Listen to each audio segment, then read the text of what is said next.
Hey guys, it's me. I'm trying something new with my sunglasses on because I'm a little bit light sensitive today. But I'm reviewing Sherlock series 1 through 3.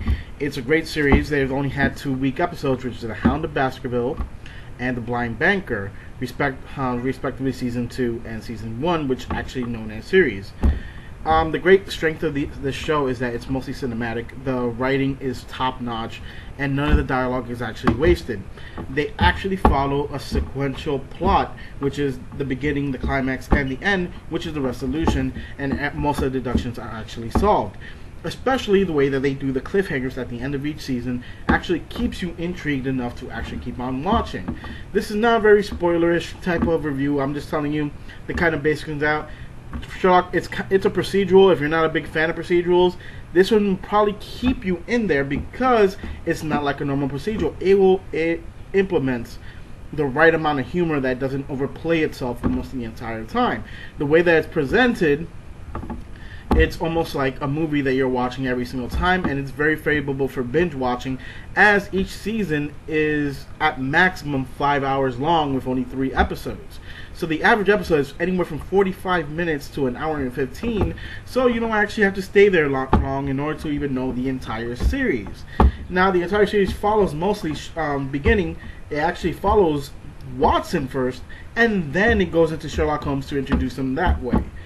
And it's pretty interesting on the take of the famed doctor, as he is a military doctor instead of being just a random companion that Sherlock Holmes has, who's also in the medical profession. They have witty banter and they have that whole thing of bromance, but at very end, it's very entertaining as they have running jokes and different things to draw inspiration from in the show. And they also is not completely disjointed as other procedurals, as something from a previous episode can actually come in later and come into play very interestingly. Now, why do I recommend this show? The villains are pretty top notch, except for 2 episodes, which was The Blind Banker, that I don't know if I mentioned, and The Hounds of Baskerville. Those 2 episodes were very disjointed. I will recommend to skip them because they really had nothing to do with anything.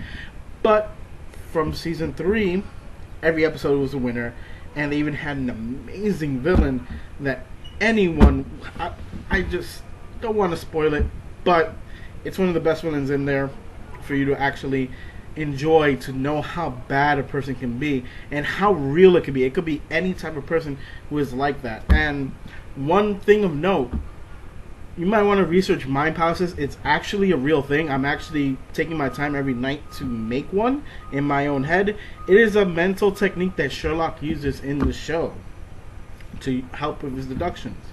So, pretty soon I'm going to be reviewing Orphan Black, Luther, Doctor Who, except I'm going to do it season by season. Or actually, even a more interesting way, I'm going to review Doctor Who by the doctors themselves and during their runs instead of the seasons. Also, I am also reviewing Penny Dreadful and other type of things that you might find on Netflix that are worth binging or things you may have not known. And I'm going to review them aside from doing my daily videos.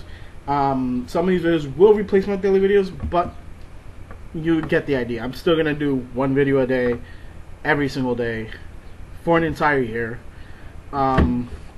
But I'm also going to talk about TV shows and stuff like that, my own personal opinion. However, I really don't want to hold you that long, but until the next time, keep on smiling and be a better person than you were yesterday.